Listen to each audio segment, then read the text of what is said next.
The Night of Champions card is absolutely stacked. Gunther versus Goldberg should have been career versus title. Saturday will be one of the most important days of Karrion Kross's entire career.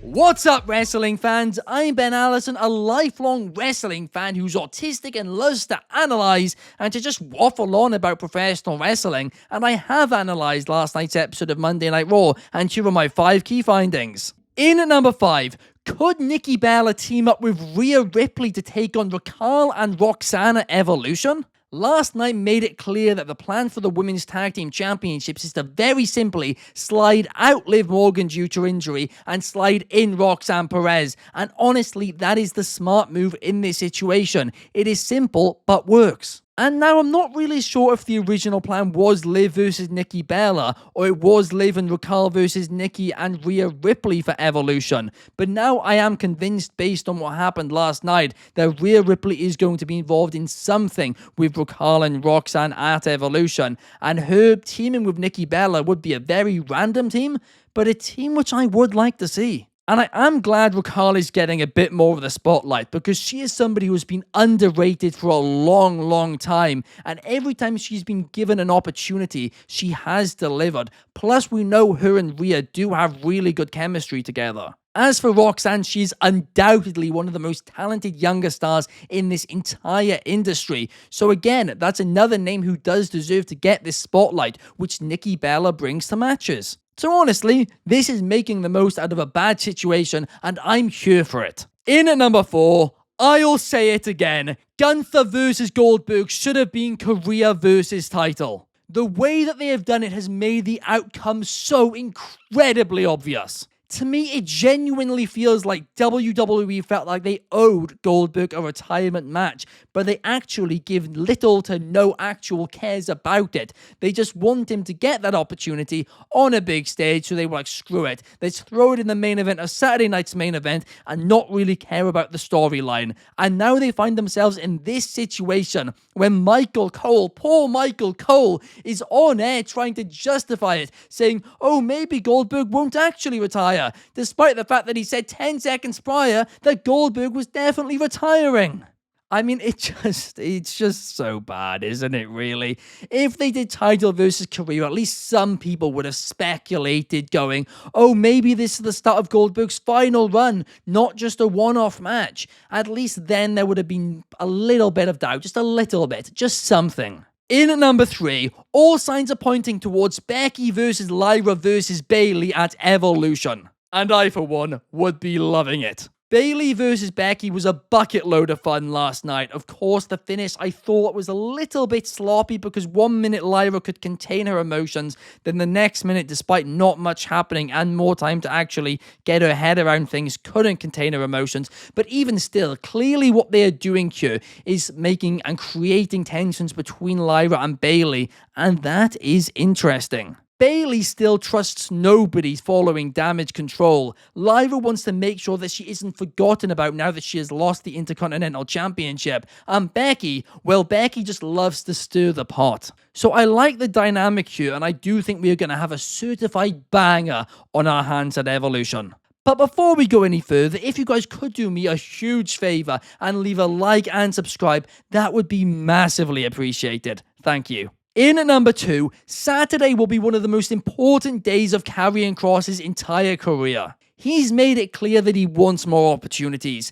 Fans have made it clear that they want him to get more opportunities. Well, on Saturday, he is going to get an opportunity on a premium live event. And don't get me wrong, I am absolutely dead certain Sami Zayn is going to win this match.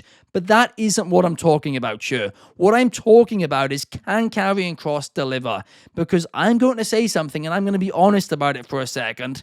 Karrion Kross, historically, in my opinion, hasn't delivered in-ring in big matches. And to be clear, I'm not saying he's a bad wrestler or anything like that, but I'm just saying he doesn't have amazing matches on the big stage.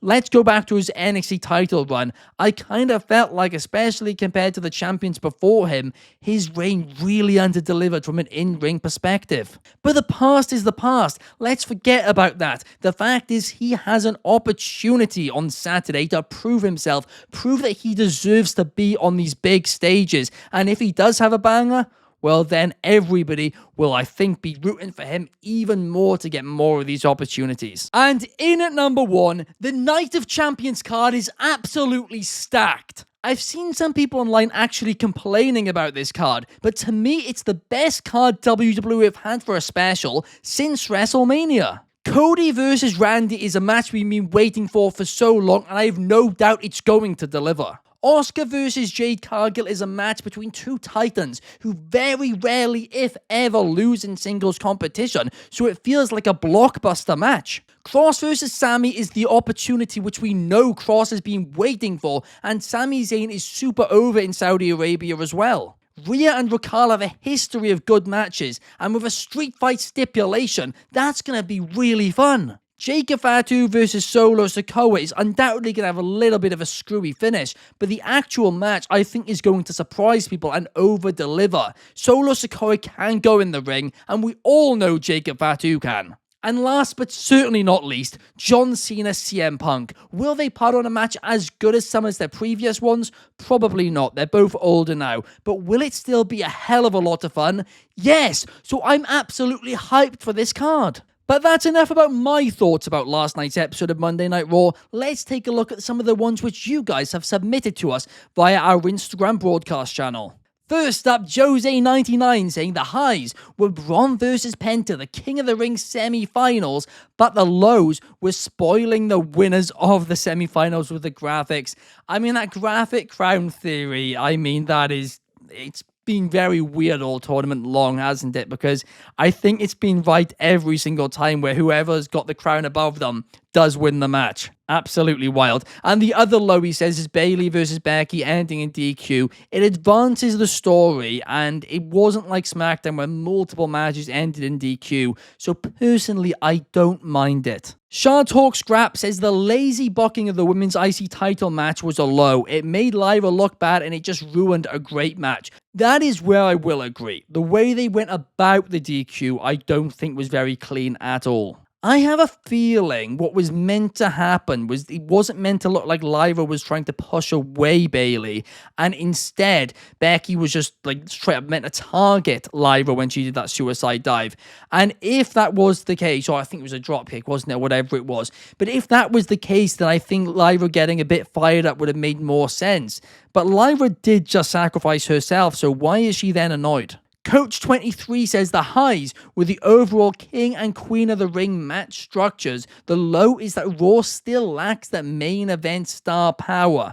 I mean, last night they did have quite a few main event stars on the show, so I'll disagree about last night.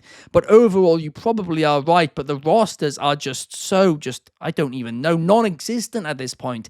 Like, the brand split just doesn't even exist, that I can't even sit here and say Raw lacks star power, because I don't actually know what stars are on their roster, because it changes every other week. We need a brand split, we need a draft, and we need it now. And last but certainly not least, we have the Real Som 2 saying Rhea in a non-title feud seems fresh, and Jade Cargill and Jey Uso are the most improved wrestlers of 2025 hands down. First up, about Rhea Ripley, I do agree it's nice to see her in a non-title picture.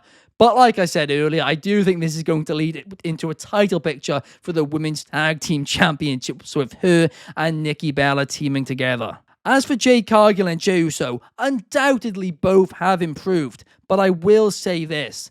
I feel like Jade Cargill has always been held to a higher standard to a lot of wrestling fans compared to most wrestlers, and I don't really know why that is, but people were always overanalyzing her matches to a standard which I don't feel like they overanalyze other people's matches, if you get what I mean. So yeah, she has improved, but I honestly don't think she was like bad to begin with. But overall, last night's episode of Raw was a fun one. It did drag at times, but overall, I did enjoy it. Two fun King and Queen of the Ring semi-finals.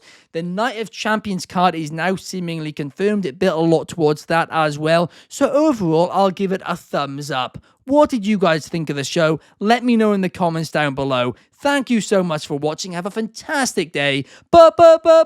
Peace.